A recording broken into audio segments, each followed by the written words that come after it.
it's Don Bauer again here. Here's a quick reply to some of the questions I've been getting on my website. So I'll just try and make it nice and quick. First question is from Juniad, and they're asking about wedding photography. And in the question they say, first of all, blah blah blah blah, please let me know, is Nikon D300 digital SLR camera the best for wedding purposes? No, it's not. It's just another camera like any camera really. You could use the D700, you can use the D90, you could use D80, you can use Canon 5D, 500D, 50D, all that kind of stuff. And then you obviously get better cameras like the medium format cameras like the Hasselblad, Leaf. I think Leica are bringing out a medium format camera and stuff like that. Generally, if you're wanting to use a digital SLR for taking photos of a wedding, then the D300 is good enough. I would say it's absolutely fine. D700 I would say is probably a little bit better, but don't think it's just Nikon, and don't think it's just that camera. You can use any. Next question she asks is the AFS 18-200 and the AFS 70-200 is best for wedding photo shoot and wedding photography or not?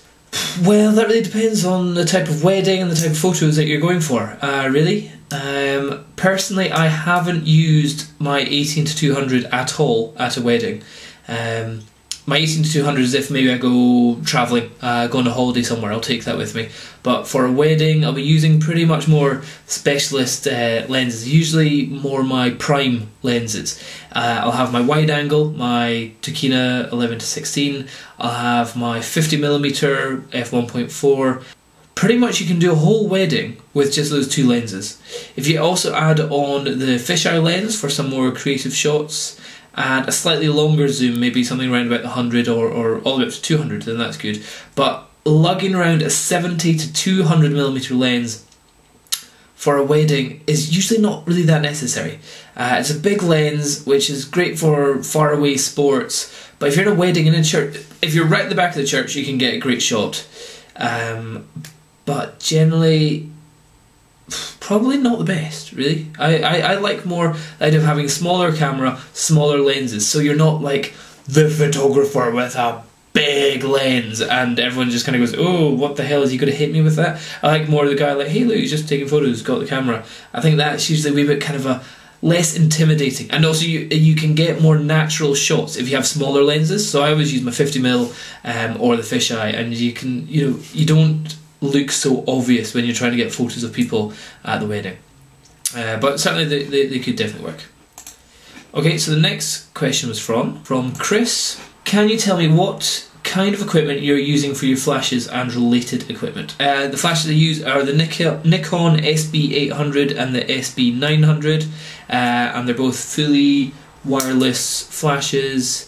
And that's pretty much it. I don't really use anything else. I use them with my flash stands and my umbrellas, and that can pretty much get every kind of shot that I'm looking for.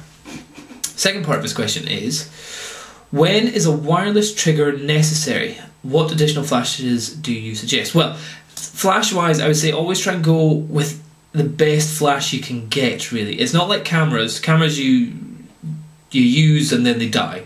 Lenses you use and then they get scratched or they die as well. They don't really die, they last for a lot longer. But flashes as well, they do run out, but the better the flash you get, then it usually lasts a lot longer, it's usually more powerful, it's usually quicker to reload, like recharge, and you've got more options with it. So for me, I would say definitely go with your custom made, not custom made, but the ones made for your type of camera. So if you've got the Canon, go with the best Canon ones you can get.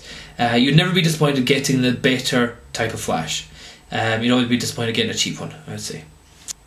And when is wireless triggering necessary? I would say all the time, really. For example, I was just doing a photo shoot on Saturday with some models, male models, and the amount of time it saves you, the amount of hassle, the amount of wires, the amount of equipment that you don't need if you can do it all from camera. For example, at one point I had a flash way down the end of a hallway to shoot behind one of the people, and I had a flash in front of them near where I was. And so effectively I was like, okay, we can do really cool, so we can have a great light coming from behind. Got a photo there, maybe you'll see it here.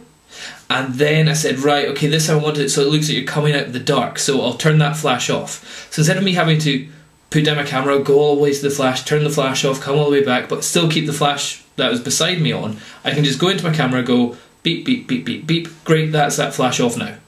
So it saves so much time, so much hassle, and it's quite impressive. Whenever you show people, it's like, yeah, I can control all these lights without even having to touch them. It's quite cool. So getting good with your flashes is always pretty impressive. Okay, and last question. This is from Roma. Hi, sorry for my English. I want to ask you a question. How do you think which lens will be better on Nikon D60? Okay, first of all, it's not about your English, it's about your crap question. Which lens is better on D60? That's rubbish. That's a really pants question. Because